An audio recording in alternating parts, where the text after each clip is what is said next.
Hi, welcome to Life in the Bottle, Season 1, Special Edition, I don't know what. 38.3? 38? Whatever. 38 and a third. It's closely tied to episode 38.2, or 38 and a half. Yes. Very Or good. 38 Part 2. Correct. So this would be 38 Part 3, I guess. If you will. So, I'm Mitch, Kyle, Juan, Cody. We just shot a video about this Frog's Leap Cab, 2016. And now we're going to sort of go back in the Wayback Time Machine and taste the 1984 version of said wine, which, if you watch the video before the video, you'll know that we tonged the bottle. Big fan of tonging old bottles because you don't really have to deal with... Port tongs are fun. They are fun. Fire, heat. You know? Yeah. Almost as much fun as savoring. Controlled breaking of glass bottles. But the reality of it is, if you've ever tried to pull a cork out of a really old bottle, I have. You know how challenging it can be. It is. Because they have a tendency to crumble and fall apart. So as much as the port tonging thing might be a bit of a parlor tricky type of thing, it does serve a purpose. It is practical, and that's from whence it was born. Right. So. Because if you've ever tried to pull an old port cork out, forget about it. Ain't happening. Don't even try. So in our glasses, we have both the 16 and the 84. Oof, right? Side by side. Thanks for sharing, Mitch. Thank you. This is really special. So where did the 84 come from? It came from my dad's cellar. And then it's been living in my cellar ever since. And since we were doing the Frog's Leap, I thought it'd be nice to open the 84. And I think it's somebody's birth year too, isn't it? That's my birth year. Wow. So how old is this one? 1984. This is 35 years old. Wow. You know what's really disturbing is that's the year I graduated high school. So yeah. You're welcome for that reality check, I guess. Thanks. Love you, Mitch. And wow. It's gained complexity over time. Oh man, yeah. It is really incredible. It really comes out of the glass. Yeah, it you know what I find with aged wine is that you have to like that sort of those tertiary notes when a wine gets there. Yep. And I do. There's something about old wine that if you're not expecting it, it's going to throw you for a loop. I smell like crushed leaves and like really old antique leather books.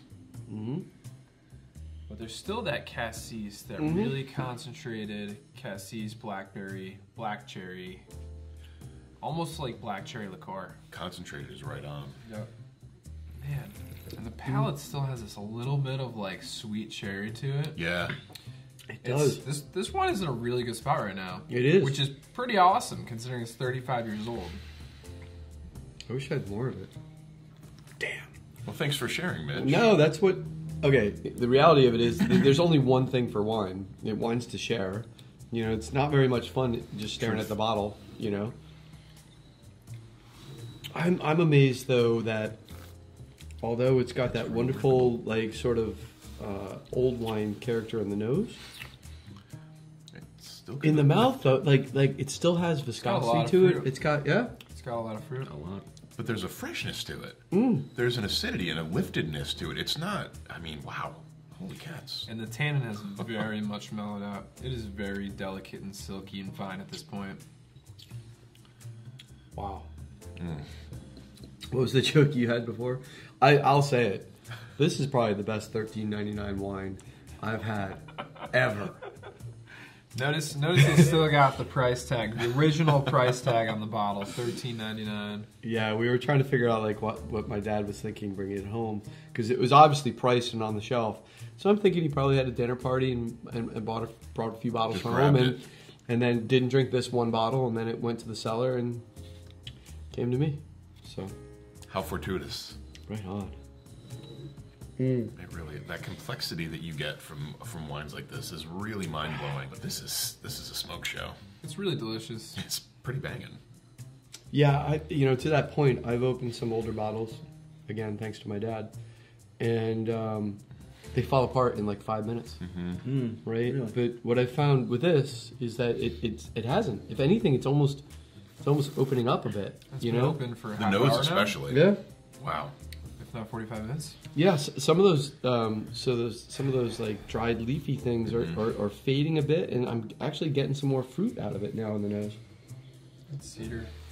Cedar, Nice right call. on. Good Yeah. call on the cedar. Cedar and some licorice. You know, this would be the point where I would be like, "Hey, what should we eat with it?" And we'd break out the pizza. But I'm enjoying this. This is like, I just want this by itself, just to see where it You know, goes. yeah, Yeah. for sure. I feel like any of the classic pairings you could absolutely throw alongside this. Yeah, But this is something special. yeah. This is like This is one of those sit and think about it. It just speaks to the quality. And 30 some odd years living in that little bottle, hanging out, but it's still like beautiful. Kind of thing makes you feel pretty grateful. Well, we should cheers before I drink the last bit. Cheers. Thanks again. Thank Happy you. holidays, by the Thanks, way. Mitch. Happy holidays.